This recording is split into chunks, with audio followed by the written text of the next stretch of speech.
నాకు ఇప్పటికి కూడా నా కళ్ళల్లో జ్ఞాపకం ఉంటుంది. 2011-12 ప్రాంతంలో నేను పాదయాత్ర చేశాను. నడుచుకుంటూ పోతుంటే రాత్రి 12 గంటలు 1 గంటకు ఆ ప్రాంతంలో నిజామాబాద్లో ఒక ఊర్లోకి వెళ్ళాను.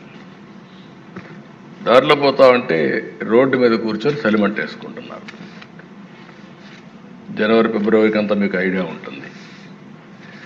అక్కడ పోయినప్పుడు నేను కాసేపు మాట్లాడదామని చెప్పి మాట్లాడిన సమస్యని, సార్ చాలా బాధ ఉంది మాకు, ఎప్పుడు కరెంట్ వస్తుందో తెలియదు, అందుకని రాత్రి జాగారం చేస్తున్నాం అని చెప్తూ వాళ్ళలో కుర్రాడు, సార్ నువ్వేం చేస్తావు ఆయన కుర్రాడు బాబు, నేను ఇంజనీరింగ్ చదువుతున్నాను. ఏంటా ఎందుకు వచ్చావురా? సార్ మా నాన్న జీవితం అంతా కూడా పాపం నా కోసం చదివించడానికి కష్టపడుతున్నాడు.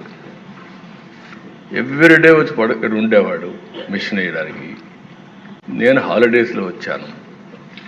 కనీసం మా నాన్నకు ఒక 2 రోజులు రెస్ట్ ఇవ్వాలని నేను ఇక్కడికి వచ్చానని చెప్పి.